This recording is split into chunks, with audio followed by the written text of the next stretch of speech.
Hello, everyone. How we doing? Welcome to episode 11 of HangarReady. And let me go ahead and introduce my partners in crime this evening. We've got with me Jolly. How you doing this evening, Jolly? Doing great tonight. And we have with us Turin Amos. How Hey, you doing, Turin? doing great, thanks. You enjoying the wonderful weather there? And then we also have Callie Josh. How you doing, Callie Josh? You'll notice Fantastic. that Callie Josh made the producer put his Instagram on the screen when you see him. Then we have our wonderful Namidius. How you doing, Namidius? Hey, I'm doing good. And hopefully the producer didn't misspell your name. She only did that once. She makes color commentary over here, and then there's Shap Cap. How you doing, Shap? Hey guys, doing well, thanks. Chap didn't share any of his social media because he doesn't like us. Correct. So we've had it's been a month, and we've had a pretty good month. But there's been a lot going on in Star Citizen, and I know we kind of beat up on CIG a little bit in last episode, but We will again this one. some of us will, that's for sure. But I think we're going to talk about segment 1 tonight. Oh, Handrosa, thank you for hosting the stream for us. Nice. We're going to go ahead and talk about segment number 1. Shepcap, this was your idea. Correct. Or you at least did the flesh out of the segment 1. So Blame why me. don't you introduce what our first topic tonight is? All right, guys. So we're going to talk tonight about the ROC, which is the remote ore collector, a new ship from Greycat, or vehicle from Greycat. It's an in-between hand mining in a cave and mining with a prospector or a mole. Basically, it lets players drive around on the surface of moons and planets, find medium-sized nodes, mine them, and get massive profits. It's a pretty nice little vehicle. Jay, you want me to keep blowing right through it, or does anybody else want to chime in? Let's go ahead and let's show the little video that you have. Yeah, so this is just an example of some quick mining with the ROC. The whole thing is actually pretty fast. I mean, you could knock out all these nodes if you got some practice in less than 5 minutes. And if they're Haydenite, I mean, that's 33K right there. Each node will get you 11K, assuming you can pick up all the little gemstones. So I'm going to talk while it keeps going because I don't need to explain what's going on here. But Yeah, people basically, know what mining is. you can pick them up for $50 war bond, 55 credit. They are selling a combo pack with LTI with the ROC and the Cutlass Black. So if you're looking to get a Cutlass Black with LTI or a ROC and a Cutlass, whatever, you've got some good options. It's $140 for the combo pack. War bond, $150 for non-war bond. I think in game it's probably going to be between 6,000 and 10,000 AUEC to purchase one. That's going off of the Cyclone price. It's a little more useful, so it's probably going to be a little more than the Cyclone, which is 5,800 or 5,400. I think the rental rate's probably going to be between 600 and 1,000 a day. And then if you want to rent a Cutlass Black to go with that, that's going to run you, another amount, whatever it is. I can't see it on the sheet there, a day. So It's about 28,000 to rent. Oh, there you go. All right, 1.4 28,000 million rent. to buy. So, right now it fits in the Cutlass Black. These are ships it fits in easily. You can jam it in plenty of ships, but the ones that you want to put it in without having a problem, Cutlass Black, Freelancer Max, Valkyrie, Carrack, 890, Hammerhead, the Connies, the Starfarer. You can cram it in a Freelancer, Dur, Miss, and Base. Not recommended, but you can. And then apparently you can put it in a Cutlass Blue and a Cutlass Red as well. You kind of have to ride up on the walls in it, and it bounces around. It can cause issues in those last ships. As far as profitability goes, this is a very profitable ship. Now, there's a bit of a barrier to entry, meaning you've either got to grind up to it and buy it in game, or you've got to spend money for it IRL. And then to really maximize it, you need to get a ship that can transport it. Either you need to have one, or you need to grind up to that in game. So I don't know that it's necessarily a starter ship for the profession, but the barrier to get there isn't as high as it is with a prospector or a mole. So I think there's plenty of opportunity for people that are just trying to get their beak wet with mining to get into it. In my experience, I've been able to fill one up in 45 minutes to an hour and a half. and my average return is between 120 and 150K. Just picking everything, not being selective.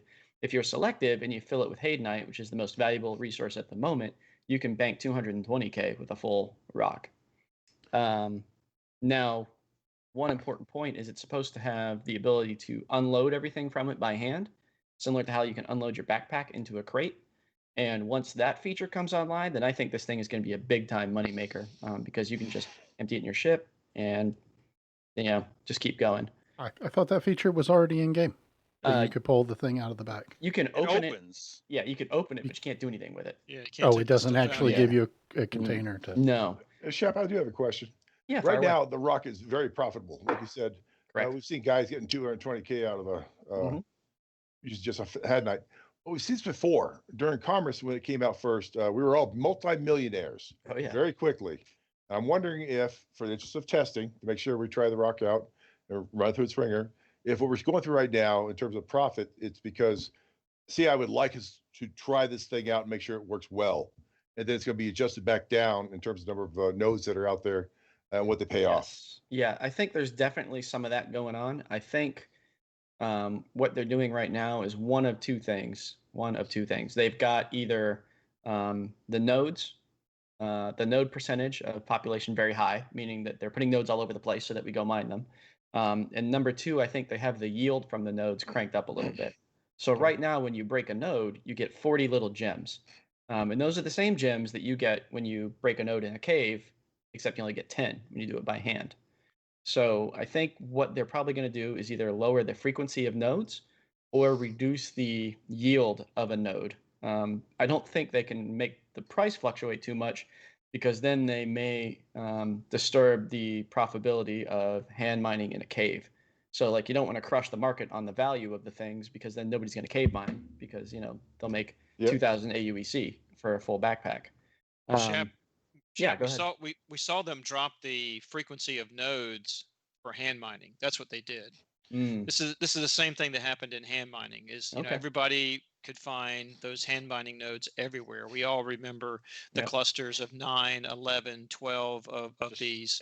Just And out then in the once it open. went through On that the surface, testing phase, on the right? surface, on Right. the surface. And once it went through the testing phase, those were, few and far between. They dialed them back down to a, more respectable level. I kind of feel that's probably what they're going to do with this too. Could be. The flip side of that is that right now, it's super great price. If you have one, you should go out and mine like crazy and build up the AUAC now before they turn the spigot off, because it's clear that it's handy to have AUEC. And it's go ahead. I'm sorry. I was going to move into the next piece of it, but no, you're dead on. Stock up what you can now before they knock you back down. Although there's a bug that we just uncovered that may reduce your AUEC from PTU anyways. So, but anyways, so some big important points that I see with the ROC, beyond it being fun and making money in game, is that I think it's a great opportunity to set up a team and have some good teamwork going on. There's multiple scenarios, but you could have a transport pilot and a ROC operator, and you fly to a node, you drop off the ROC, the operator starts mining it, the pilot takes off and goes and looks for the next node, and then by the time he's found that, he can come back, scoop up the ROC, drop it to that node again, and keep going on and on and on. Then they split the profits at the end, instead of having to get in and out of the ROC, take off, go find it, whatever. You can do that with one ROC or two ROCs. I don't think more than two will be profitable. You could also do it with two ROCs, a scanning ship and a transport ship, but then you're splitting your haul. Every time you add somebody, you're cutting into your profit. So it may be quicker. Two but I ROCs don't would know go that you're through making stuff money. pretty quick. They would. So you'd need more than one guy looking, because I think you're going to have a lot of idle time. But Your point, though, Shep, that the ROC is a positive, I have to agree with completely. Anybody interested in mining, if you've got a prospector, that's great. I have one. I now have a ROC also. I'm not going to buy on a run, but if you're even a low level, barely going to pledge what you really can't afford, you get a black and a ROC, you'll be able to earn enough credits in game to press on beyond that. But I think the whole thing is a big positive overall. Right. And then beyond mining, one important piece of tech that the ROC has is a true tractor beam. It's the first time we're seeing a tractor beam work in game and pick up an object and move it somewhere else. So I think it's great to see this tech for other areas of the game, like salvage, for example. Because basically, when you use a prospector or a mole, it's all faked. There's no little gem you're picking up with that thing. It's basically an animation with ore getting sucked in. Whereas with the rock, you're actually picking up something with the beam and pulling it into the machine where then it despawns it. But, it's actually happening in real time. So I think it's a great first blush at tractor beam tech. And I think it's got ramifications beyond just the rock, for example, salvage and other things like that. And then I guess we'll close out on some of the negatives. We've got some bugs that reduce the efficiency of it, but that's to be expected. The thing just came out. And then, you really need a transport ship to have the best profits from it. So, as a new player, instead of just buying a rock in game, now you've got to buy a rock and a ship to transport it. If you have an Aurora, then you can't move it anywhere. You can use it at surface outposts and just drive around the outposts, but I mean, your profitability over time is just extremely diminished doing that because you're spending 90% of your time driving to nodes, and especially if they lower the frequency, 90% of your time driving to nodes and 10% actually doing the work. Although right now, with the payout that they have, it might not be such a bad idea to go rent one. Well, you can't rent them yet. Well, but when you can, Sure. hopefully, and then rack up 3 or 4 million in credits over a long weekend. Yeah, well, that's it. And then But you can. But you still need something to transport it around in. That's the point. Or a buddy. You make it really hard to get around in a just a local area, local outpost. You probably won't get a lot of nodes that way. Yeah, I have Completely seen agree. some that appear in the armistice zones around the outposts, believe it or not. So they're actually spawning in pretty close. But to your point, you'll get 3 rocks and then 3 nodes, and then then you got to drive 2 kilometers to find the next one because the scanner on that thing isn't great. It'll do about 3K out, and that's it. So The placement of the minables is a little weird now. I mean, I think I flew over Klesher Prison the other day, and there was like about 9 prospector nodes around the turrets. Right there. yeah, somebody has taken the slider for spawning nodes and just slid it all the way over. That's when you here's the- get desperate.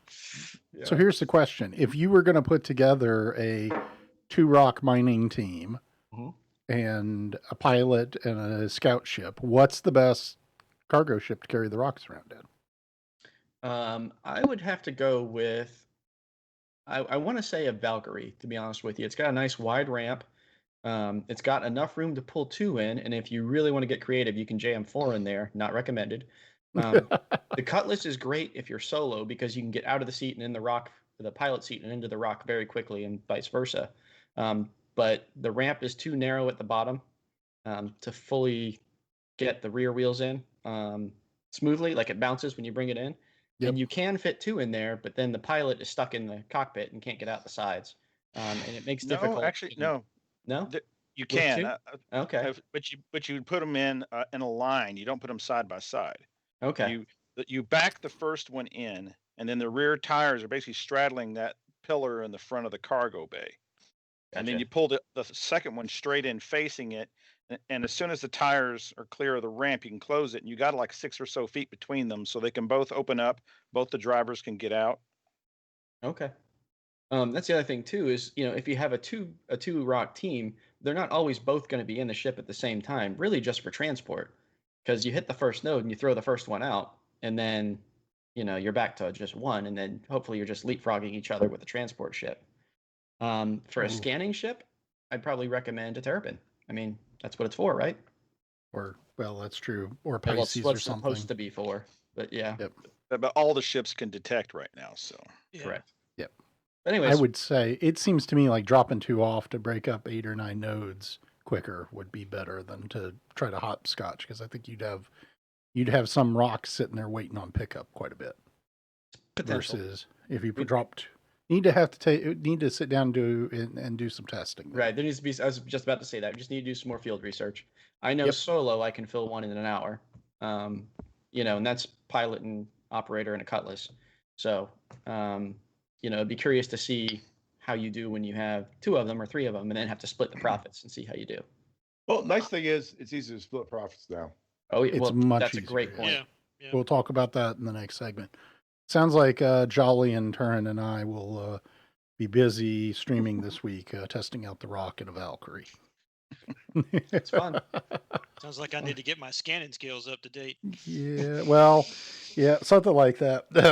Okay. So Neromus asked, how many can fit in a Connie ship? Just one? Or is it two? I haven't tried, but I'd have to say 2 max. Yeah. Two I haven't- max, yeah, 2 max. I But think I don't know. I think if one, you, if I don't know you two. could get 2 on there. I You don't might either. even have to angle them. Yeah, that's Did what I was they about fix to say. the Is freelancer? it longer than the Ursa, or is it a little bit shorter than the Ursa? I believe it's a little shorter, but I mean, you can still barely fit an Ursa on there, right? Right, In that's a what I'm Connie? saying. Is Yeah. that I don't think you can get maybe 2 two. cyclones in it. Maybe 2 if you're lucky. If you try to like Austin Powers one in there sideways or something, Can maybe you fit him in a freelancer now? you can, but you kind of have to ride up the actuator still for the door Yeah, it's to still get in nudging there. it. Yeah, It's so janky. I would recommend a max because the problem is, if that thing moves at all in the back of the ship, even when you have it off, it hits your ship, then it's an enemy, and then one of them blows up, and you got all kinds of problems. So, it's just not worth it, in my opinion. You can do it, but it's not worth it. Okay. Cool. Well, let's move on to segment number 2. And now we're going to toss it to somebody that's a little irate about this first thing. We're going to talk about some of the things that we found out about 310. And up first is Callie Josh talking about flight model changes and how much he loves them. I think all of us need a good friend. And we need a good friend because we can't always see ourselves, right? Like we have blinders to things that we do.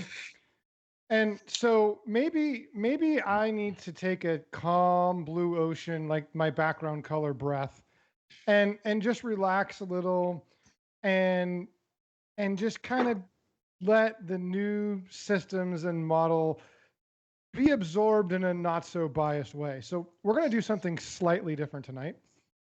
I'm going to mention some things.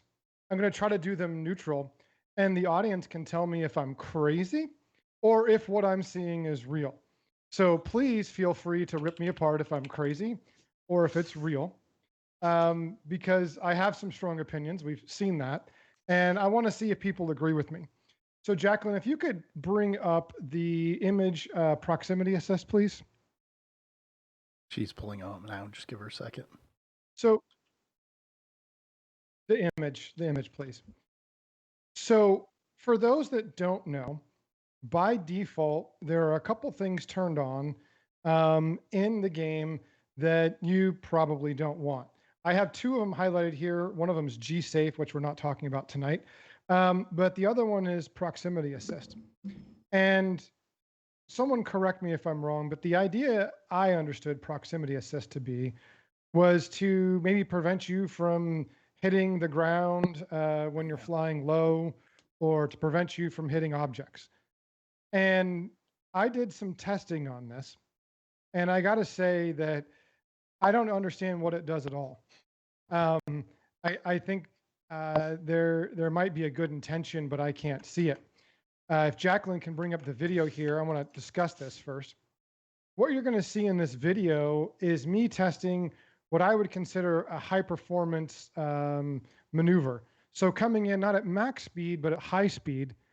And you're going to see me try to The wrong stop. way to increase it there. You should hit the little thing. Sorry, go ahead, Josh. That's okay. You're going to see me try to stop here. And this is without proximity assist on.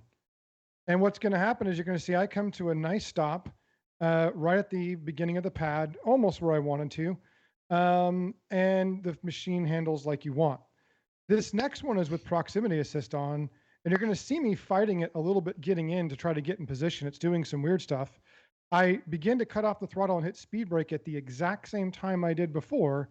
And you're going to see I just continue to drift at 4, 5, 10 meters per second until almost the end of the pad. Now I can redo this over and over again.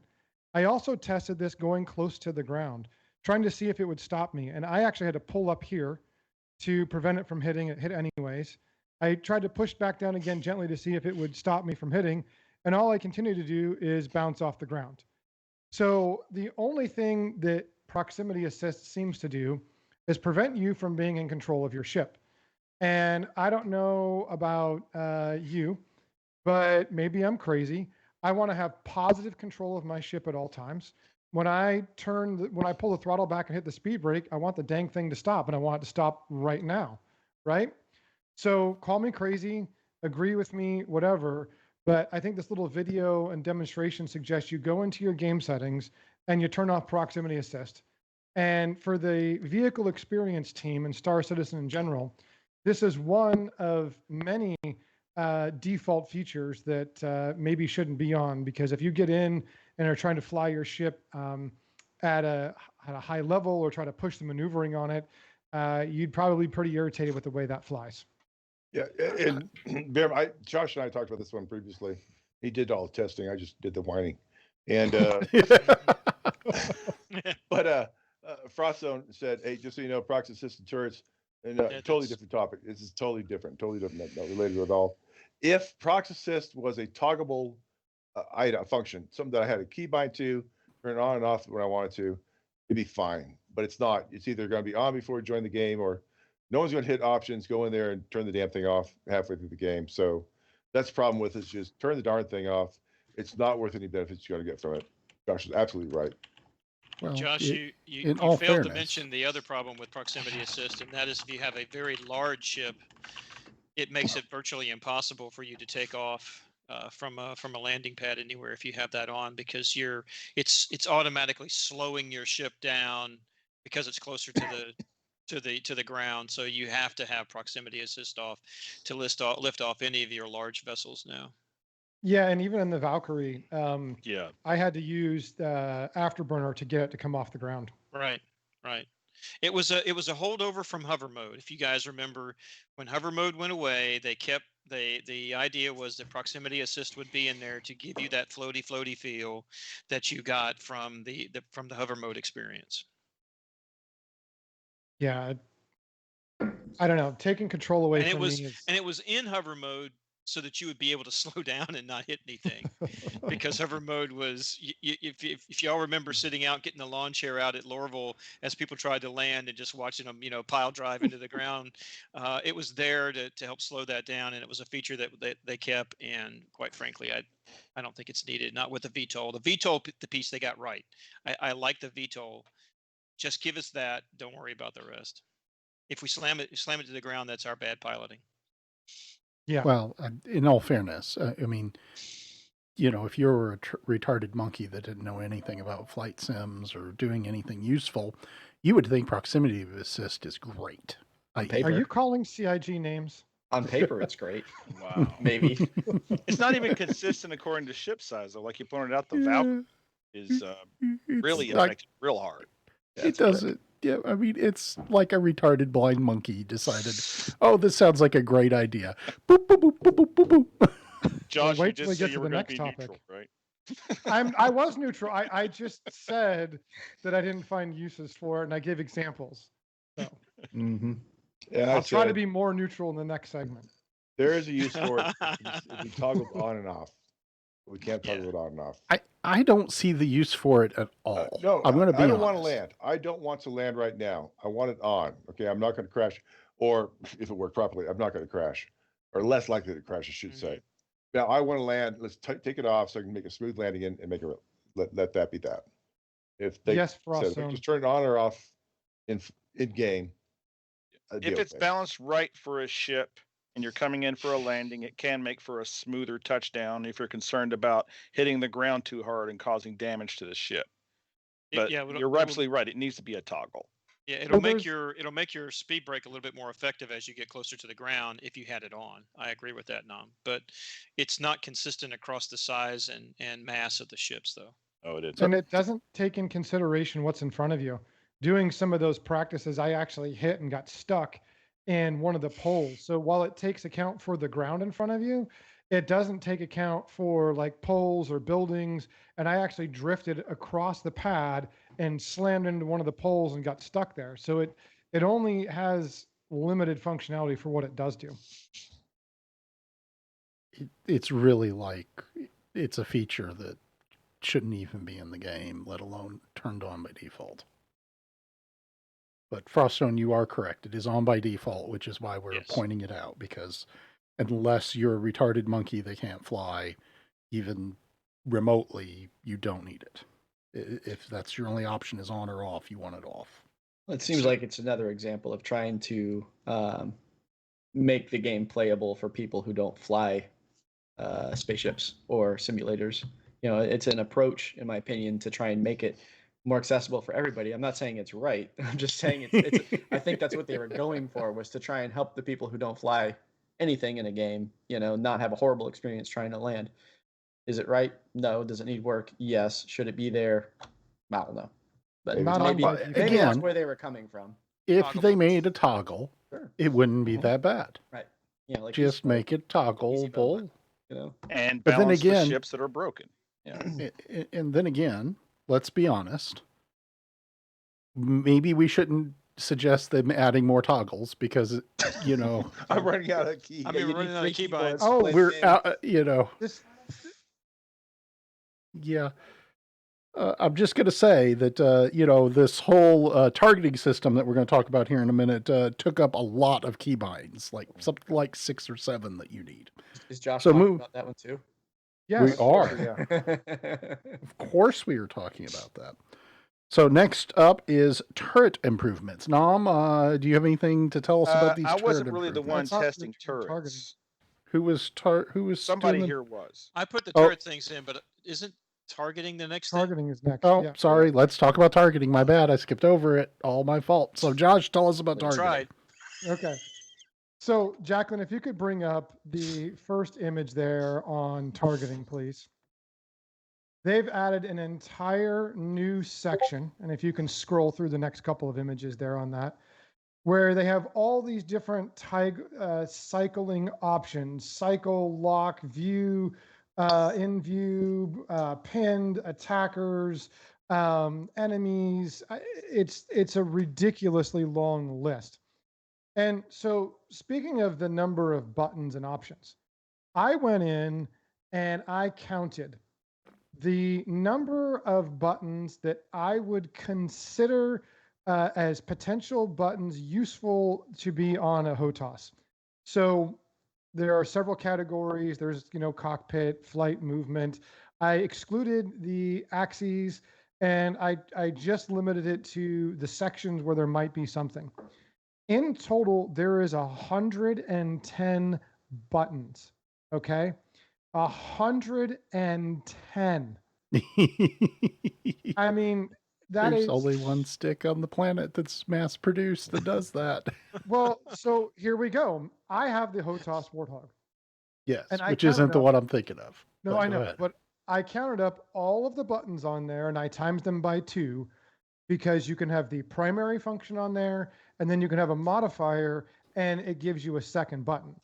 So with that in consideration, with all of the buttons available, it is 73 buttons. So even if you had a good high-end HOTAS, which I think the Warthog has more than many of the other ones out there. It does, that but it is missing modes that the SATECs have. Sure, but that also has a lot less hat switches. Okay. So we're talking about an unsustainable problem. And the problem is, once again, we have been flying aircraft and shooting things out of them for over 100 years. Governments have been spending in that 100 years probably several $1 trillion in developing aircrafts.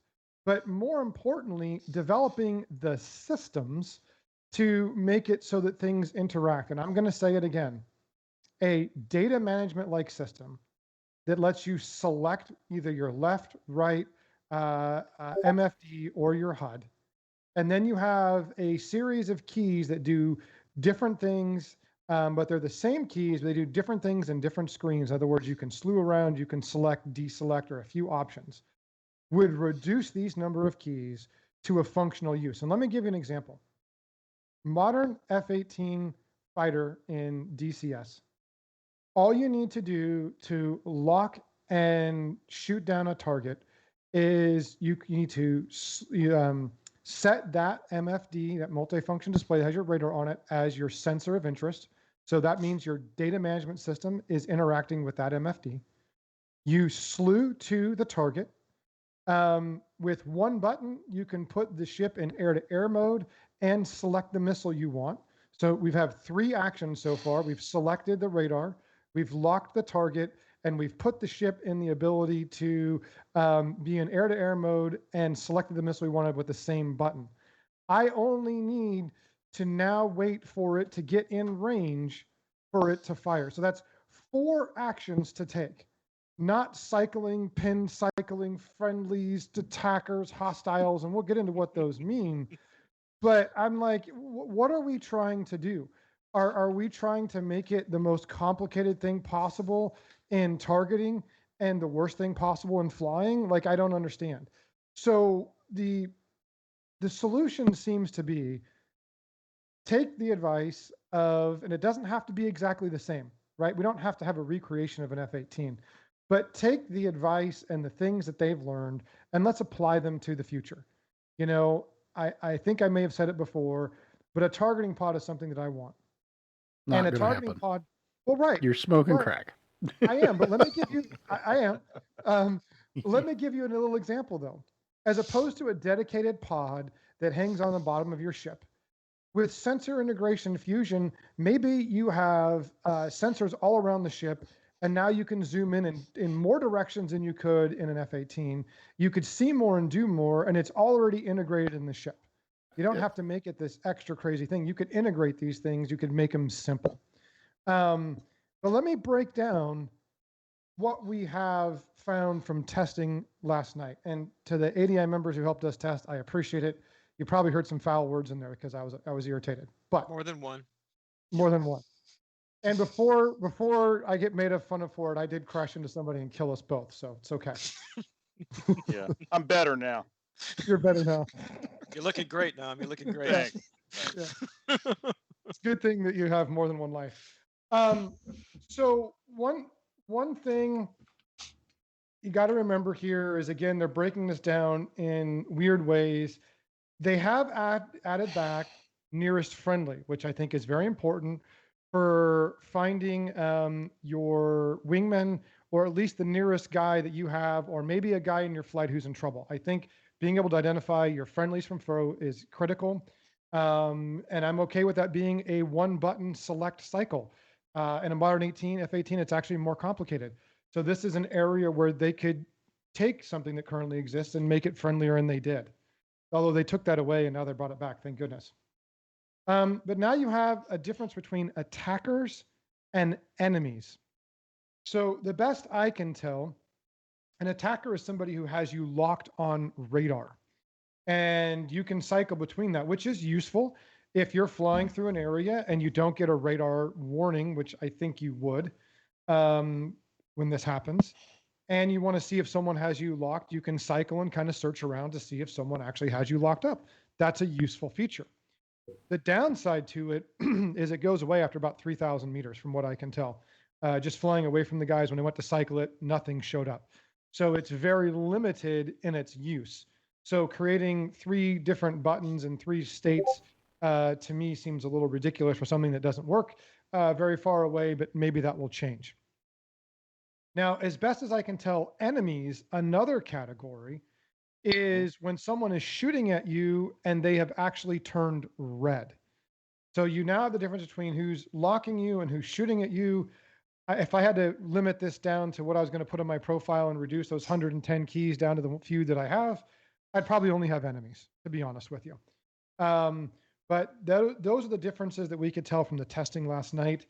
Both enemies and attackers disappears at about 7K, which again is a little short and ridiculous and has limited usage,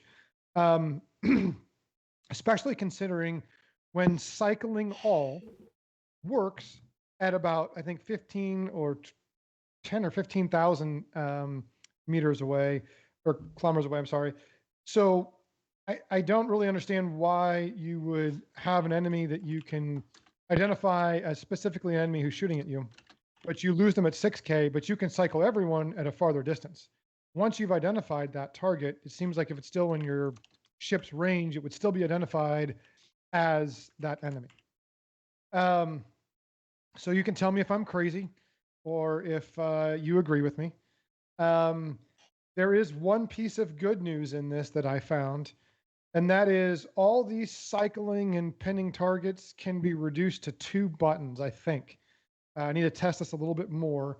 But if you choose lock selected target, it will pin that or pin locked target. It will pin that target. And then if you push it again with that target, it'll actually change it to one of the available numbers for pinning. So for those that don't know, you have 3 numbers available, 1, 2, and 3. Okay. So if you have one already pinned and you go to pin another ship with this button, it'll make that ship number 2. But if you hold it on there, it'll make it number 3. So you can pin and change the number with one button. I think the other button you need is to unpin a target, so because you only have 3.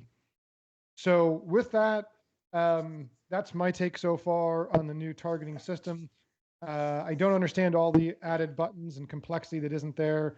I do like some of the visuals. I'm glad they brought back finding your friendlies and hostiles, even when they're not behind you. But again, I think a better understanding of where we come from in a history of flight would be better than throwing 104 balls of mud against the wall. Yeah, Josh, we're in the same sheet music in terms of our dislike of the current changes to targeting. We've been that way since even Cody when it first came out in 310. A couple of things to keep in mind, though. One thing folks need to understand, 5 and 6, that's hostile and friendly. If you hit those buttons, that's great. I haven't by myself. However, you now look at that target right now. And no matter where you fly, you're still looking at it. What you need to do is in game settings, the third one from the bottom, it is you want to take a look at lock target. I think it is. I don't have the terminology right. Thank you for You mentioning want to that. take that off. Okay. Do horrible. not have that. The first time I was using it, I had a hostile in the area. I locked him up. I was in armistice zone. And all of a sudden I realized why I'm trying to land and I'm looking to my left. This is not what I want to have happening going on. How do I stop it? And so I managed to land successfully, but you need to take that off. All right. Get rid of that as soon as you can. Now I am using 1, 2, 3, 5, 6, 8, and left alt right now as my quick binds that I have set up for fighters. One question on your idea of cutting it down to 3, which I would love to be able to do, because to be honest, all I ever had was lock nearest hostile, lock nearest friendly, and cycle it through them. And don't worry about it. I was happy as hell with that. But you have to be able to lock the target first before you can pin the target. So you have to have lock in there somewhere. Yes, I'm sorry. I just meant with the cycling and pinning, but yes, you're correct. You do need to. Yeah, I don't understand the whole pinning stuff. I think that they've taken something that was reasonably decent and turned it into something that's a lot more complicated than it needs to be. Yeah, I don't agree with I for sure do not think in any way, shape, or form they should or will mimic an aircraft radar system that we're comfortable with as sim pilots. I think that's a lost cause. But they definitely need to give us a much easier way, and they need to put some realistic ranges on here. You know, I can see another aircraft at 15 kilometers, pretty easy, 17 kilometers. And I've got Coke bottle glasses. So, I definitely should a system with sensors and radar, and that's the other thing that they've got to give us control of, in my mind, is they have to give us the ability to be, whether we're passively or actively detecting targets. But anyhow, back onto my point, which is, if we're talking about it, the sensor range, the detection range of threats, even stealth threats, should be much closer than it is. And we definitely need some kind of RWR system that tells us when we've had missiles launched on us, where they're coming from, all of that stuff. We've got to have some kind of system that gives us. We used to have that. Remember, it used to pop up little triangles around incoming missiles, incoming and outgoing. You'll see it if it's in your field of view. If they're shooting straight at you, you'll see that. Oh, but it won't give you an You'll get indicator. the little icon on your screen as to what type of lock they have, if it's an EM or a heat seeker, but you won't see where it's coming from unless they're shooting right in front of you. And a ROC system would give that to you. So in terms of the EM. I have 5 buttons I use. That's what I use. I use the the lock in view, cycle hostile, lock nearest attacker, I think is what it is, and then the unlock button. And then I have, that's all on one hat that I can hit. And then I have just one button for cycle friendlies, and that's all I use. I don't get into the pinning yet because I think the pinning is for multiplayer ships. So if you're looking at I'm not sure how, until it gets spread, so you can spread the pins to people in your party and they can see it. The pinning is not useful for single seat fighters, I think. I like the pinning. I use the pinning 1, 2, 3 in a solo fighter, just because at a distance I just start saying, hitting the 1 button. There's 1. It's something else here. Hit 2. Hey, there's 2. Hit 3. Okay, good enough for me. I'm busy, and then I go for whoever's closest. Usually returning back to 1. Right. But the pinning doesn't bother me. And you're right though. In terms of a crew served ship, multi turrets, big advantage. Shep? Please, Yeah. CIG, give the co-pilot the ability to run through the targeting cycle, please, because And then lock that would targets. make it so much easier for them to pin targets and cycle that information to the turret operators. Yeah, in And chat. more than 3 targets. Come Yeah, on. I was going Yeah, to that's true, say Drew. on the pins, there need to be more than 3, but for them to be really useful, I mean, it's a good thing. They need to be up on your HUD in the corner, saying that basically the number, the ship, whether you give it a name or just a model, and the distance to target. And you can use 2 of the pins for like your wingman and your one for a wingman and then one for like a ship you're escorting or whatever you're up to. And then you got ready information right on your screen there, because that's one of the biggest problems with the escort is you drifting too far from the ship you're escorting. Yeah, So that they keeps need. That's a it good should point, be up 'cause on you- the HUD. It should be up on the HUD. They are dead set against adding stuff there for some reason. Well, Yeah, they're worried about People blocking it. complain. Yeah. But on the flip side of that, they very least they should have a targeting MFD that you could pull up that shows you where your List them targets out. are and range and that That's a kind good of stuff. alternative. And they need to start. They really have to work on your radar. The radar globy thing is awful. There's no way to tell what you're looking at. And if they combine that with an MFD that explained what was on the radar screen, it would be really helpful. Well, and even a traditional 2D MFD radar-like system is useful because even though you don't necessarily have elevation above the Earth, you have elevation above or below you. So if you saw on a 2D screen that you had a contact and they're 20 kilometers away and they're plus 20, then you know they're 20 kilometers away and 20 kilometers above you. So it's still useful to understand where they are in proximity to you, and you still can take that 2D map and use it as useful flight information. Yeah, but it gives me no useful information because it doesn't show me which dot I've got locked on my thing. No. I'm just saying if You you know. could use a traditional flight radar MFD like flat- view to make yeah. sense of what's happening in space. You just have to realize it's above and below and a distance from you. They just got to That's do all. something. The current system is unworkable, and you have to get to a point where we can start sending targets to people.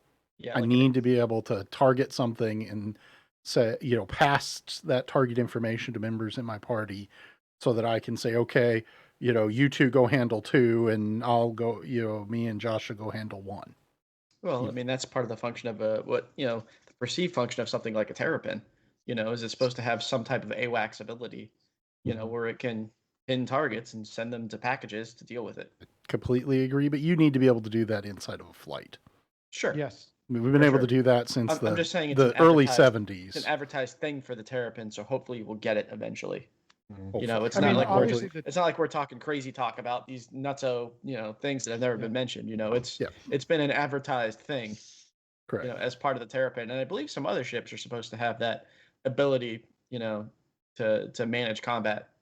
Like the Karak, for example, has a gigantic circle globy thing, a battle bridge almost. And I believe the Idris did too during the walkthrough mission, Yes. where they can see what's going on and prioritize, these guys go deal with that, these guys go deal with that. It would be great, and I know why it's not turned on yet. Okay, guys, we are 48 minutes in, and we have a lot more to go through. We're never going to make segment 3 Way to together. go, Segment 3 is going to be pushed off to the next one. Yeah, it's going to get I'm pushed off sorry. to next month. Another month. It's okay. We're just on. We're on segment 2A. So let's go to 2B. Turin, I didn't put names down here, and that's my That's all fault. Talk to us about turret improvements. Yeah, so not being a hot fighter pilot myself, I like to have the ability, nevertheless, to blow stuff up. So with the new turreting improvements, it's bringing turrets back into the play, making them viable on these crew serve ships. Real quickly, some of the improvements that they've done is that you receive the same information now as the pilot has on this HUD as far as the target, the information about the target. You get the vectors where they're going, the trail where they've come from. If you get pins, things of that nature, since if you're in a party on the same ship, you'll get the pins that the pilot puts on it, and you have the ability to target yourself. There's two forms of movement, and I think it's very important that you understand that you now have an ESP function, which is I can't exactly remember what ESP stands for. Extra sense stick precision or something like that. Enhanced stick precision, I think, is what it is. It's as you get closer to the target, it slows down the movement, so therefore you're able to hold it onto the target better. I turned the damn thing off because I don't like it, but you can switch back and forth between it and what's called the relative mode, which is the old way of slaving the turret with the Q key. If you have ESP on, you can, with WNS, you can increase and decrease the slave movement for the turret if you like it faster or not. The thing that they've done, I think, that's improved it, along with the fixed weapons improvements that they've done throughout this patch, is they have the nudge feature available for the turreting now. If you get the targets close to the lead pip, or you get your shots close to the lead pip, they will begin to nudge toward the target, and the shots become more effective. You still have to get it close. It's not an auto gimbal by any means, and if the ship's flying fast enough, it will. And you're not able to track it, it will fly out of your field of view before you're able to get a hold of it. But it does give you an opportunity now to take care of some of the desync issues that was happening before, and it makes the turrets more valuable. We've taken some Hurricanes out. We've taken Hammerheads, the Carrack. The Hurricane now, I'll tell you right now, with all the size weapons it has on it, is a very viable ship. It's still a little glassy, but you can definitely throw back a lot of the firepower in it. So all in all, the turrets have greatly improved. Curious to see how the Super Hornet is doing now. Okay, moving on and trying to pick the speed up. Nom, talk to us about landing tunnels and how they've ruined the game. I mean, how they made the game better. Yeah, I love Well, as you point out, sir, some people are really upset about them. Honestly, they don't bother me too much, provided things fly normally. Brought up earlier, disable proximity assist. That will make your life a lot easier when you're landing, taking off anyway. I guess it's to give more of an airport type feel to people coming in and out of major landing zones, where Lorville and Area 18 is where it currently. Did you want to play a little bit of that video, or one of the videos? But it's so that people aren't just hovering around and bumping each other. It makes it look a little bit more like a controlled airport, given where you have to have a path to get in and out of there. And I don't have too much trouble with that as long as it works. There's also been a problem with when you're coming into land, you get to the tunnel and the hangar's closed, or it closes as you're getting to it. And if it hasn't already opened, you can request again, and then it'll magically pop open. Otherwise, now you're stuck in the zone right over the pads. You can't leave, because the moment you fly anywhere, because you don't have a tunnel, you have to the autopilot yanks you back, or it drives you into the ground and kills you. But in principle, I don't have too much trouble with the tunnel itself. It's just there's a lot of bugs with it right now to be aware of. Turn off your proximity assist. You can usually drift up about 1,000-meter elevation before you have to worry about hitting an invisible ceiling, because that's the other thing they've done. You can't see the boundaries of the no-fly zones anymore. You basically know when you've hit it, because when your ship is taken control of. Before then, you're getting warnings, but there's no reading telling you like 10 meters, 5 meters, anything like that. You just have to try your best to stay over the region of the hangars. And see in the video there, sometimes it'll be right behind you, which is a real pain when you're in a huge ship like an 890 or a reclaimer, and you're having to swing around 180 degrees, and you're not all that maneuverable at that altitude. And I'm in a We've talked, Nom, about them putting an arrow or something on there to show us where it's at, right? right. Yeah. We've talked about that. Yeah, you need an edge of the screen indicator to tell you at least which way to turn. Me, I turn on my track IR when I'm taking off because it actually makes it quicker and easier for finding that thing. But that shouldn't be a requirement to have to do that. No, they have. Can I say proved it. something It used to be positive? super dim. And now Really? they have Wait. brightened it up. Wait, Josh wants to say something positive. Yeah. Stop. Yeah, we need to freeze the whole thing. Hear what he's got to say. Record So- it quick. Yeah. So look, I have a lot of issues with certain things they're doing. Let's put the bugs aside on the tunnel for a second. Let's talk about a real pilot going into a real airport like that with that many ships around in today's world is going to use something called instrument flight rules, and they're going to be directed by air traffic control. They're going to be told what direction to go, what speed, what altitude.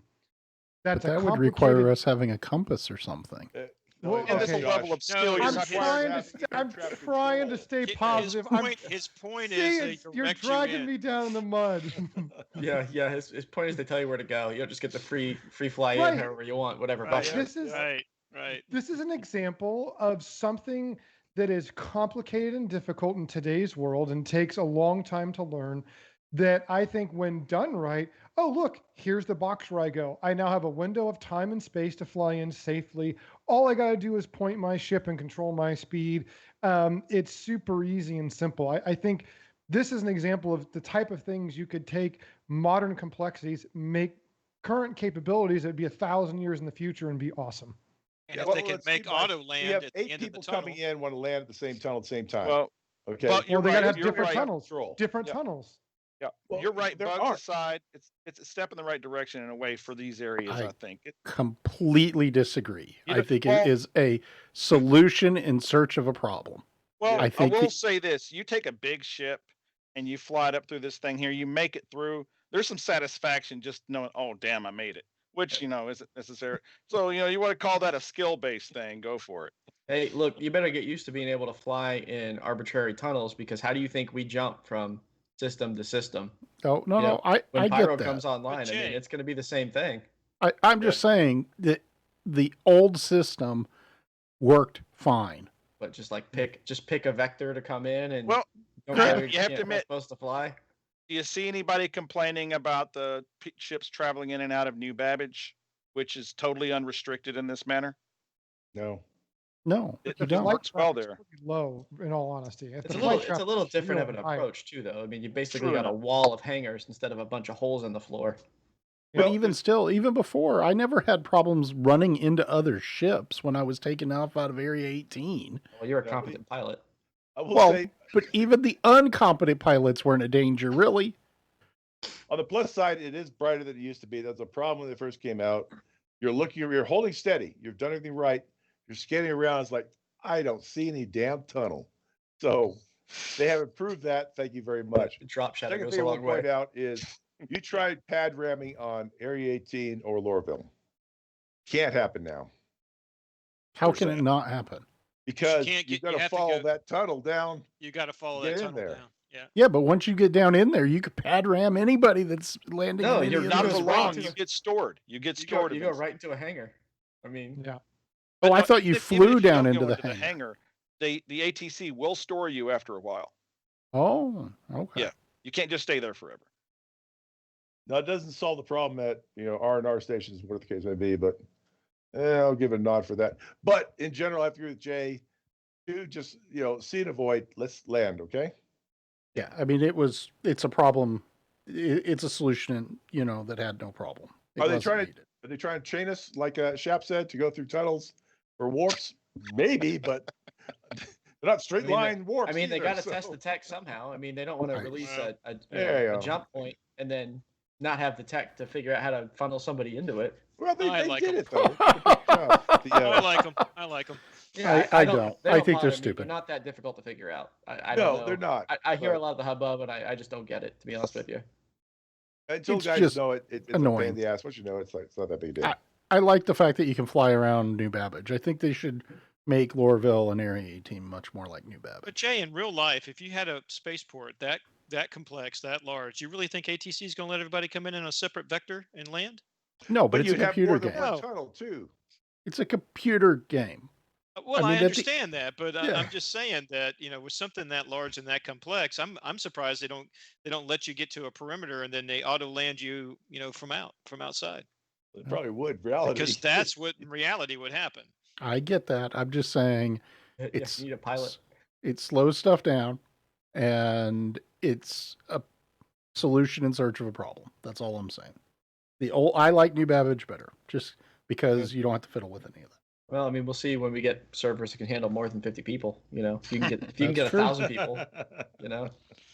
Well, you're not. Jeez. Yeah, but that doesn't. Anyways, we're anyhow. going way down the road here. We're down the. Okay, moving on. HUD improvements. Still missing drop shadows or strokes on a lot of the HUDs. Yeah. But who likes the new HUDs? I do. Anybody? I do. Euler? Absolutely. I don't Over what we had. dislike them enough to say, like, these HUDs, But they didn't fix the primary problem. Visibility. Still blind. I mean, for crying out loud, the old HUDs were fine. Just put a freaking stroke around the text so that you have 1 or 2 pixels and call it a day. If you're going to mess with it, why don't you fix that? I mean, if you're going to go and revamp the whole HUD, how can you not put strokes on the HUD? Well, they'll probably do a HUD refactor, and we'll see that next roadmap. Well, I will say this. I remember some of the videos where they've talked about this. They talked about just making the changes to the current HUDs and how a lot of the stuff was bespoke to this ship or that ship. And they just wanted to start fresh. Now the HUDs are a bit more consistent across the ships.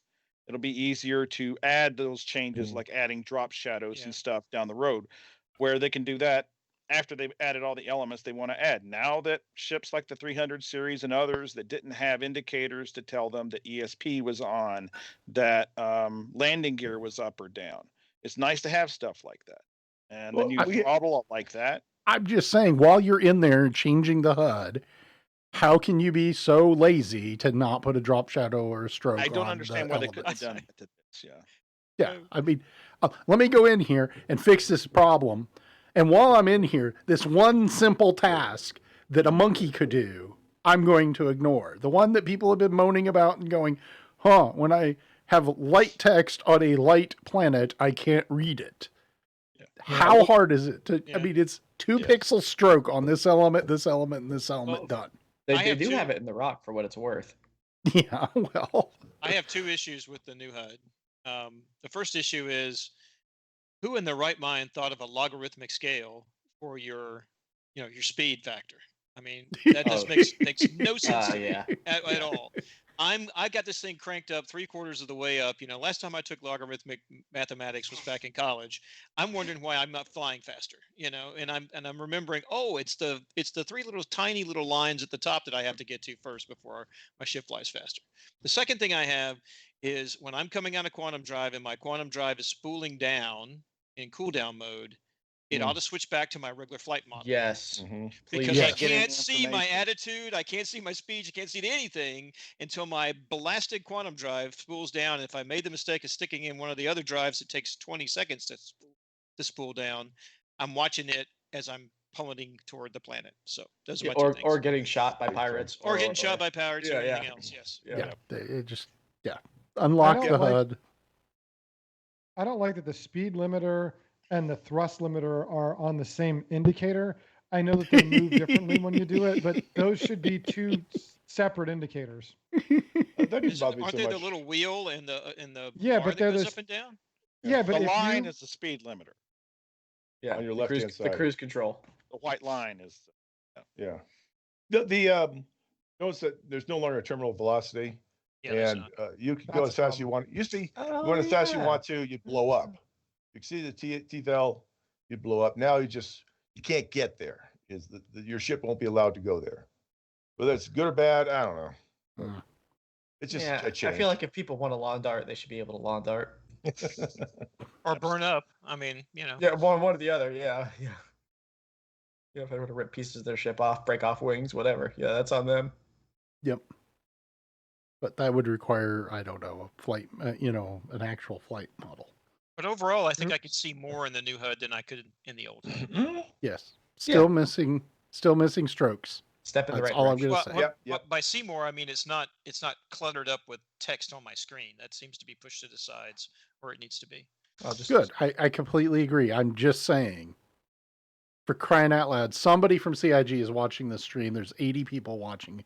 In all likelihood, somebody from CIG is watching. Please, for the love of God, please put strokes around the HUD items so we can see them in all situations, instead of squinting, tilting your head, and kind of guessing what your altitude is. Rolling the ship so you can put Rolling it the ship, against the background. Yeah, no that's doubt. what I do. Yeah, Right. There it is. Okay. yeah. Trying to get a strut to light up just right with the sun. Okay, moving on. Nom, tell us about the trading app. Well, it's not much to there, but there's a lot of promise. It's something that's been long needed. Just rather than having to do some janky, take an escort mission or whatever, give out a beacon for a player to take, so you can then put them in your ship and transfer funds to them. Now you can, you just name the player and it works. It's actually pretty simple. It's going to make doing what we were talking about earlier with a couple of guys in ROCs and a Valkyrie flying around. Once they're done, they can divvy up what they've sold. It makes a lot of that simpler. Trading with people, being able to pay your escorts. I'm sure they're working on it, but it really needs a ledger, so you know Yes. who paid you. You know And who a you notification. paid. A notification coming up saying that it happened. Only way you know you've been paid is if you're watching your balance before and after. Yeah, and yeah, it's just a good thing. It's been people have wanted for a long time. The other side of that is now that it's easier to transfer funds, there's more incentive to exploit the economic hacks in the game, to have money that you can then sell to people trying to basically create a gray market, or black market really, like it was in WoW with WoW Gold. It already exists. It's already there's no on there. try. Yeah. They're on eBay selling AUEC already. Talk about Shep. You knew a Yeah. little bit about that. Yeah, no, I mean, there's already people on the gray market, selling AUEC, Yep. and to your point, it incentivizes people to find bugs, which is good. Finding bugs is good, but then exploit them to the point at which they literally break the game. I mean, we saw that these last couple days where an org, found a bug, didn't report it, and then set up auto clickers for their 19-member organization and basically let the auto clickers run for 3 days straight before they were essentially they were DDoSing a backend server with all these requests. They were doing something like 30 clicks a minute or something like that, doing these exchanges, and they basically broke a backend server for the entire community for days until CIG was able to figure it out. So, the transfer app is great, but again, like you said, it incentivizes people to do things like that. Yeah, that's just it. And CIG needs to be better about looking for it too. Yeah, it's going to happen for sure. Yeah. Economic exploits, they're always going to be a thing. There's always going to be another one. Like you got a bug in on one right now, right? On one you found. Yep, I got an issue council report in PTU, mind you. And hopefully it gets enough visibility before they try to push it to live, because now everybody knows about it. Because I put it on blast. I put it, on Reddit. I put a post on Spectrum. Just to let people know about it. So the more visibility it gets, hopefully it gets addressed before it gets abused. And some organizations decide to exploit that, haven't they? Yeah. So correct. You did the right thing, whereas they 3 days later they only posted about it because they broke everything. Because the server broke. Yeah. So the same org that broke the server on the live build claims to have already used the bug after I shared it. Claims to already have used the bug to crash a PTU server. So I haven't verified that myself. But just goes to show you that a 19-member org can do some serious damage if there's an exploit that isn't caught quickly enough. So, and then I just posted the issue council report in chat, Twitch chat, if anybody is interested in trying to duplicate it for themselves and verify my report. I'd appreciate it if you actually verify it instead of just clicking contribute, so that we have some justification. But take a look at it, see what you think. Downvote it. So, yeah. So we know Wow. that there's Shots going to fired. be. So what is the rake that they're taking? What is the Let the? let's not give it. I mean, Chef's put it up there. I don't want to advertise. No, no. already, I'm talking but, about the trading app now. How much do they take? Oh. What's the percentage? 5%. cost? I think it's 5%. Yeah, I want to know where my taxes are. 5 going, or man. 3? What's that paying? Well, What's that hey. paying Yeah. for? I did it for the what I gave you, Gnome. It was 5% tax on me. Now it is Okay. better. 310.1 the PTU. They made some small improvements to the. You keep calling it trading app. I don't like to use that term. That's trading is trading. Low This trader. is passing money to other people. Passing Accounting app. credits. Accounting app. There we go. Accounting app's a better term. Western They have Union. put another step in there. It's even a little bit easier than it was in 310. But as far as we know, there still isn't that you receive a notification saying you were paid X number of credits. I And that agree. needs to be in there also. It does. Some kind of ledger of what you sent and what you received would be I great. mean, they're tracking it. Yeah. It's in a Yeah. log somewhere. Just One add would it to the hope. ledger that's on my MobiGlass. I mean, they track my criminal activity. Well, they track Yeah. my trading. So, 5%. That's pretty steep, but at Space least it's not IRS. 30 like Apple. So And maybe they should put their, at some point, we don't even know if there are limits at all, are there? I mean, has anybody seen a limit on how much they can transfer? No, I have Because not there tried probably that. should be at some point. Let's How get much is in your current bank? Probably, and that's about You it. mean I can't Celtic surround Storm. you and Celtic Storm, if make you're you listening, trans more? send me 10 million credits. Oh, Let's God. test it. Let's test it. See how much he has. I've when got we log a off here. Nigerian brother. Yeah. okay. Moving along, trying to wrap this up before we get to the 2-hour mark, just talking about 310 again. NPC behaviors. Jacqueline, could you go ahead and pull up the little fighter video here, and let's take a peek at this full screen and where the guys are killing each other. The bunker video. Yeah. The bunker bunker. video. Yeah, Nom posted it. Like 10 a.m. this morning. You probably didn't scroll up far enough. Way to go. Nom, if you could repost that real quick, that'd be videos great. too early in the morning. That's what I happens. know. It's called Eat like coffee. about NPCs in 310 is the title of it, I think. If I can find it. 1 second. Yep. She's looking for it, but she can't find it. I'm looking. Well, speaking of bunker missions, we do have Discord's some been new FPS weapons that have come along this patch that are pretty handy. Got a C54 SMG, 50 round mag. Yeah, that's nice. It's pretty handy for the up close and personal work. We got the zap guns, the Uberev lightning rifle and the lightning pistol, which have some interesting implications. They don't tase people yet. They kill them, so Right. it's not for capturing people, but you can also friendly fire yourself if you're too close to the thing you're shooting. You can get a chain, a lightning bolt chain, and I suggest checking them out. They're cool. Chap, does the you got to get back pistol to lightning flipping chain, screens. or is it I just? don't believe the like pistol trying to- chains, I don't but think it the will hurt pistol you. does it. It will hurt you if you're too close to what you're shooting. Oh, okay. So I didn't know it's not for shooting people point blank from the hip. Well, unfortunately, we can't seem to find that video that Nom I'll have it posted. in I just 1 apologize. second. If it was in the script, it wouldn't be a problem. Oh. Whoa. that. Shots fired. I think that one connected. Yeah, that was a good I shot. think we're getting a bad connection somewhere. Go through a tunnel, guys. Hold on. Where do you want to? Just posted it in co-host planning. There, she's got it. She can bring it up and put it. Yeah. Make sure it's make sure audio's off and make it full screen.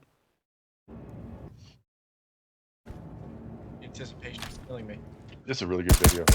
Taking fire! She forgot to take it full screen. There it goes. They're still a little bad about Get rid putting of their it. back to the entrance. That guy was looking away from me, looking over the railing. Oh, they're dumb pirates. What do you want?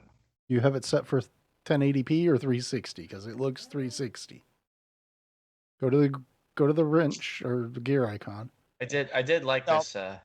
Yeah, the main thing I liked about with some of the improvements, they don't just Zerg rush you. After the first guy drops in the past, the rest of them would just come running, and you better be ready to take them all down and not run out of ammo.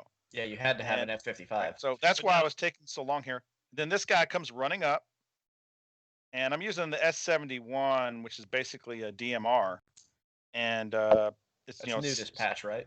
Was that uh, like 3 shots you No, got him with? S71's been around a while. It a has little You've got while, a but- silencer on it, right? I got a silencer on it, so it's generally not alerting the whole place now, which is good. Maybe that accounted for the non-Zerg rush, you think? Maybe? To a certain degree, if I did use something, well, later on I throw a grenade and they still don't all come Oh. rushing. Okay. And this guy here, I don't know what was going on there in the game because I'm like shooting right next to his head and he doesn't react. Typical NPC guard. Yeah, on break. Just had his Walkman on. He can't Yeah. hear it. You can't hit him. That guy there, you can't hear the audio, but I heard a shot ring nearby me. I turned and he's on the catwalk and I pop him.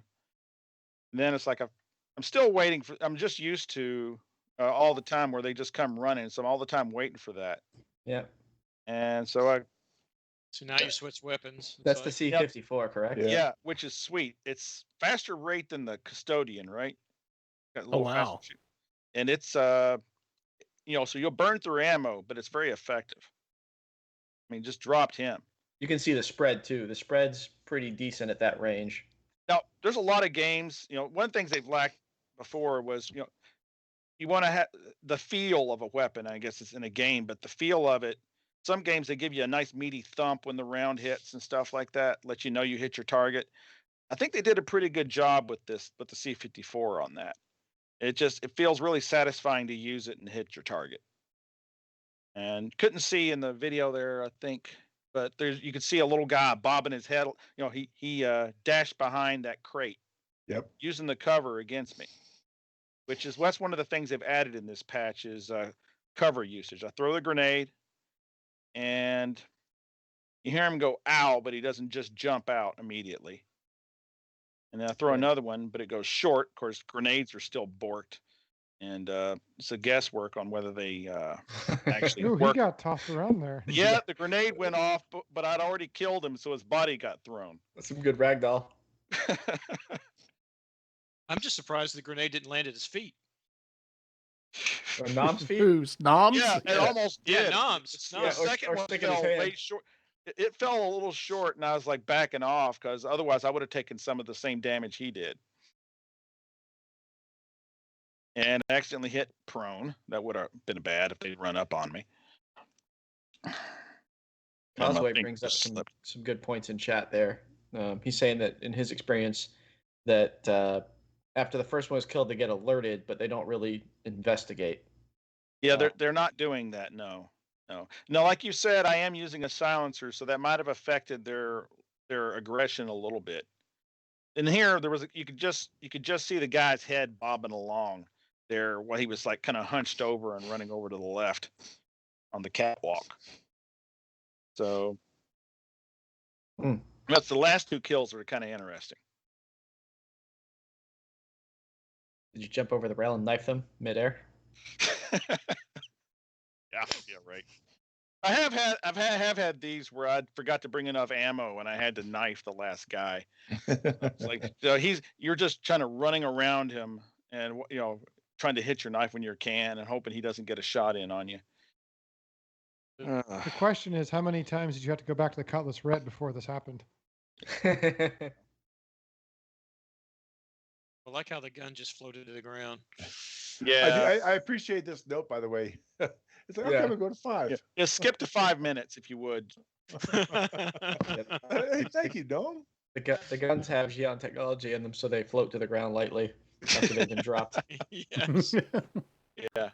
Okay, so I've worked my way to the right, and yes, yeah, there we go. You've killed all these guys from the entrance. I think that's what's in. Yeah, dropped 6 of them from the entrance. Now I worked my way here. I didn't see anybody. Now somewhere right when I go behind this pillar, one of them comes running up. Right about here, I thought I heard a sound, and so I keep That's nice. move around, and there he is. See that slide? Yeah, Yeah. he was safe. He was safe. I'll give it to him.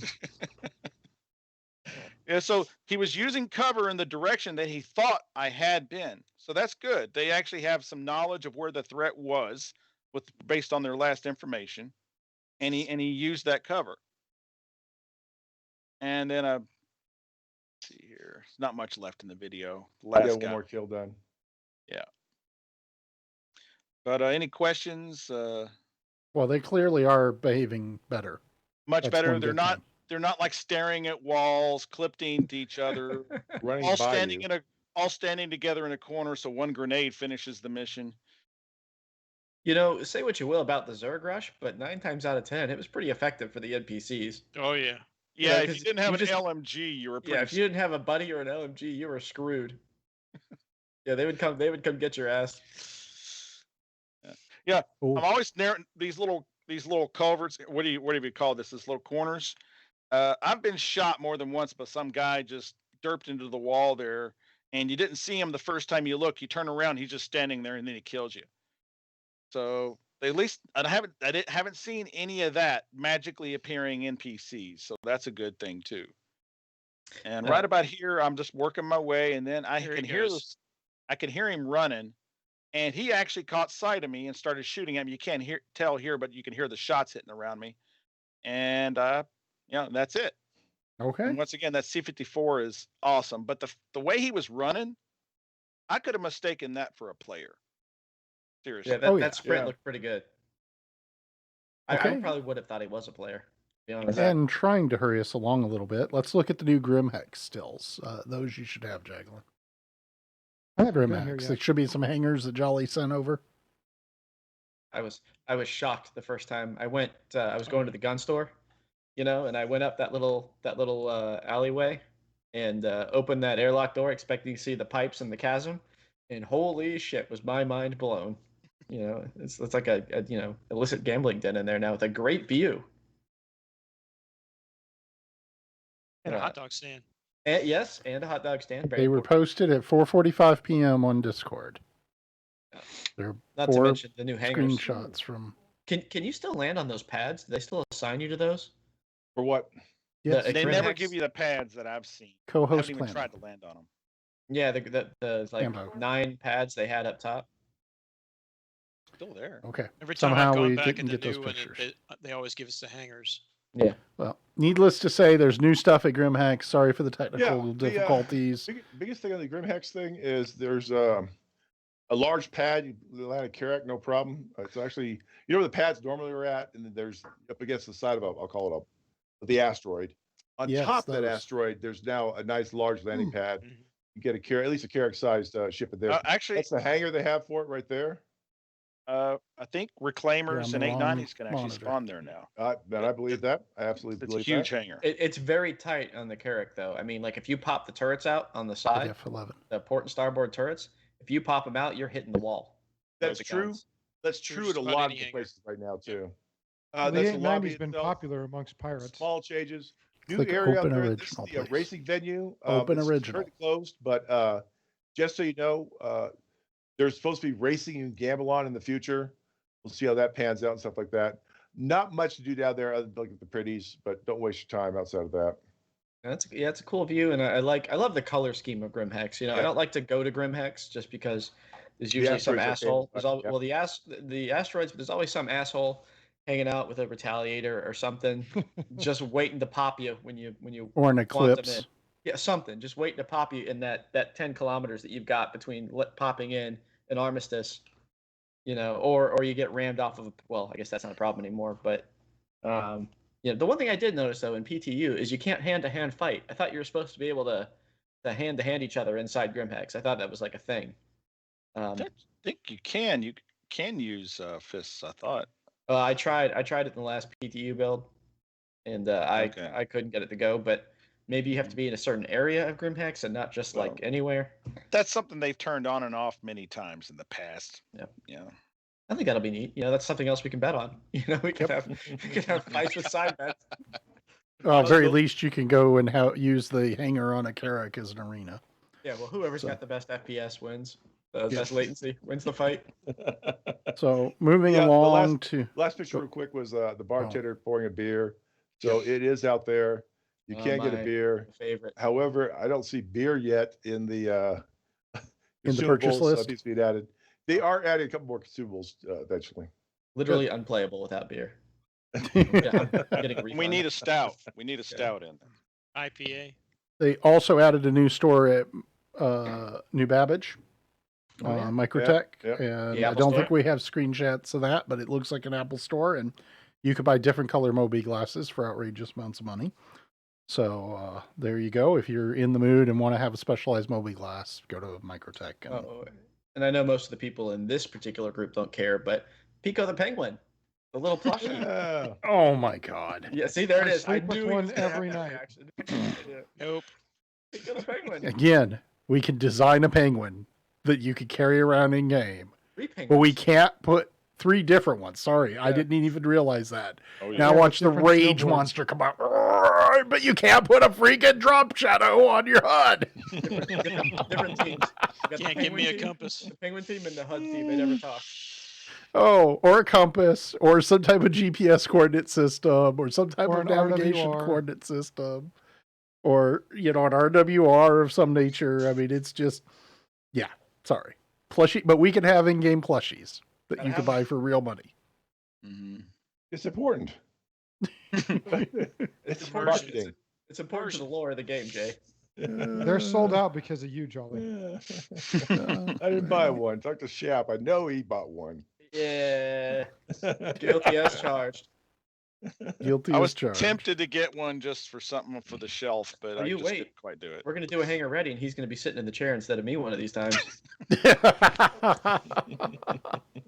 Did they actually sell physical versions of it? Yes. Oh yeah. Yes, 30 bucks. Oh, I didn't know that. I would have bought one to put on the shelf back here, but 30 You bucks. might still be able to. They're back Oh. orders, Back but they're ordered. still taking orders.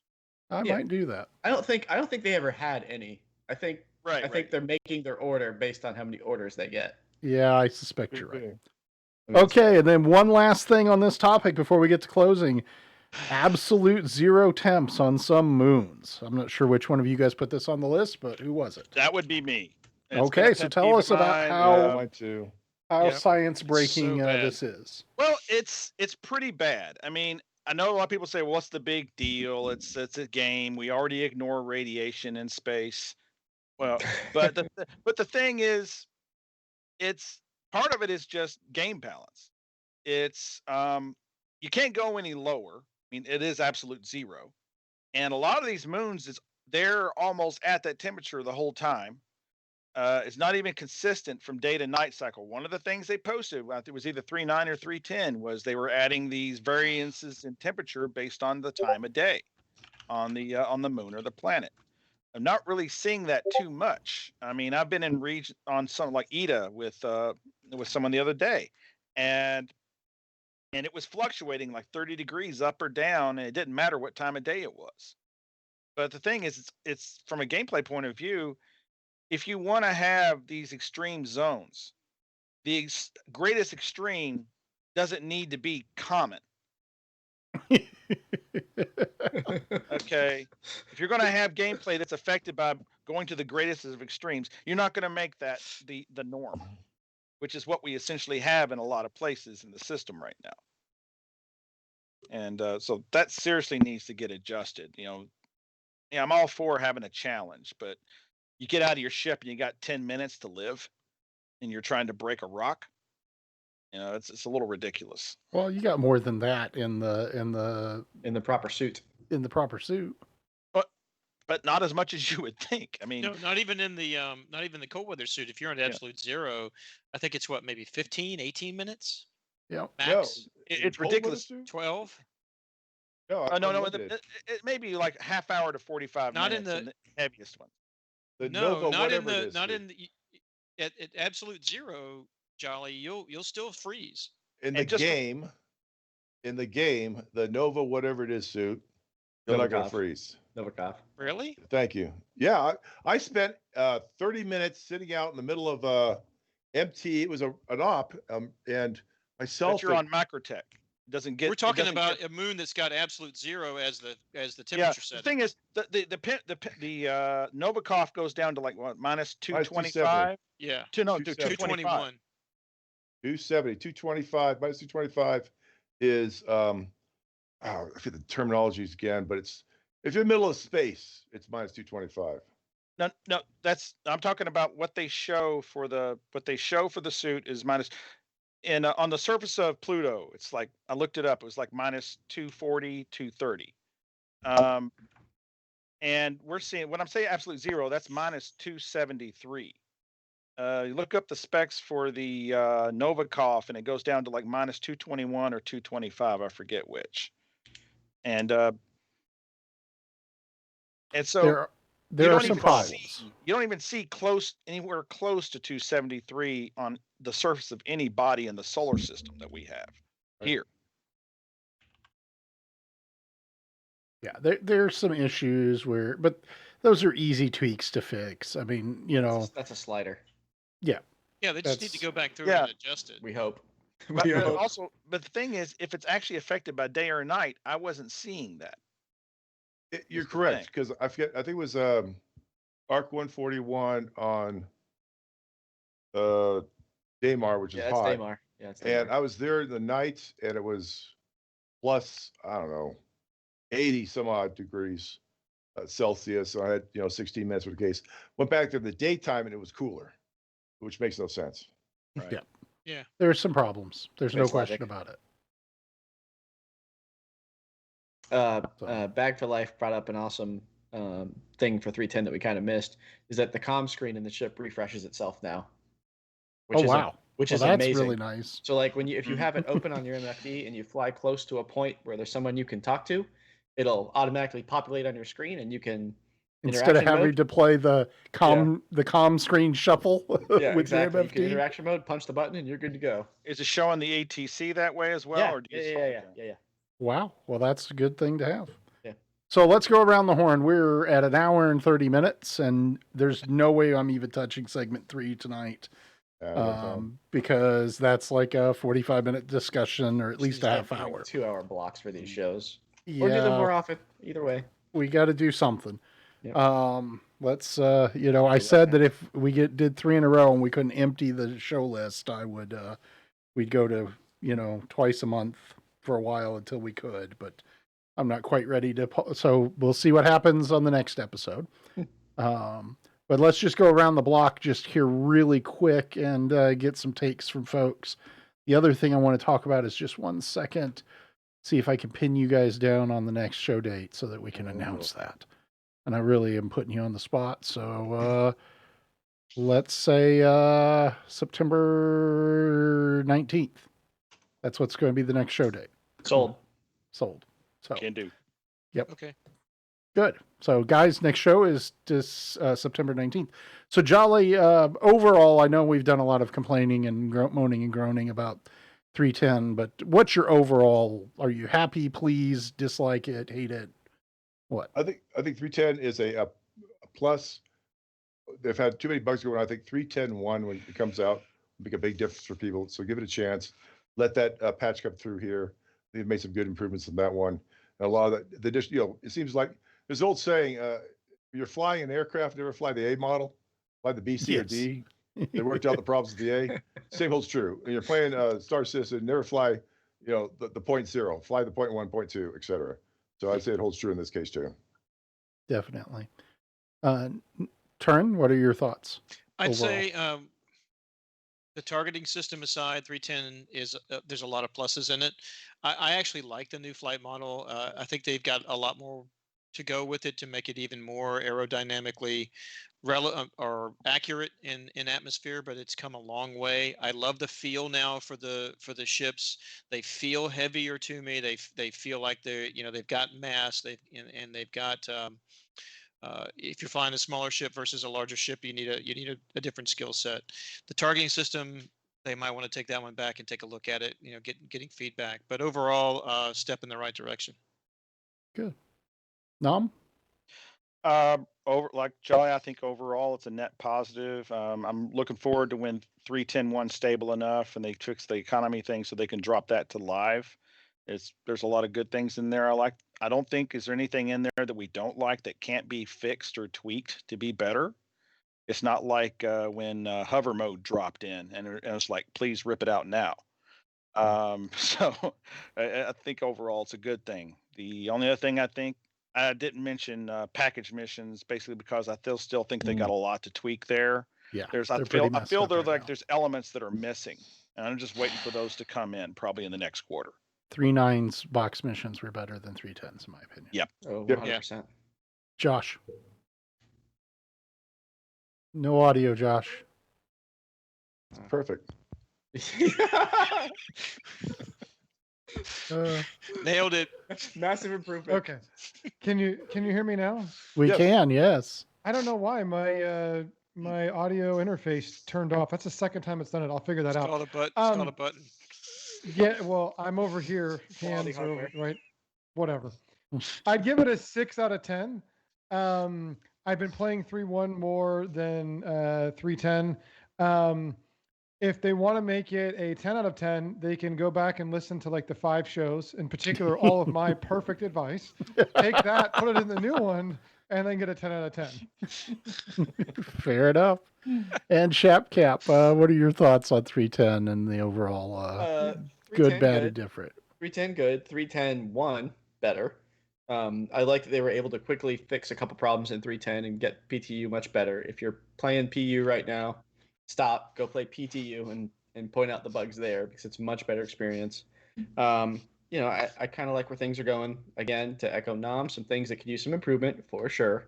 But I don't see anything that needs to be massively overhauled at this point. And then on a more tragic note, the Pico the Penguin plushie in the merch store has finally sold out. It's no longer on back order. So if you missed out, you missed out, at least until they order more. Or you go That's buy right. them for $1,000 on eBay. Yeah, you can go buy them on eBay. Yeah, I've got dry tears. Can you see them? Can you see them here? I see it. Yeah, poor guy. So, okay. Well, I think we had another great episode. I hope everybody enjoyed it. We averaged somewhere between 90 and 100 viewers. So I think we did pretty well. So, guys, again, if you're looking for an organization, come check out Atlas Defense Industries. And we'll be back on September 19th at 8 o'clock Central. Thank you, and have an absolutely wonderful week. Stay safe or month. Stay safe, and we'll see you on the other side. Bye. Bye. Bye, folks. Thanks for watching.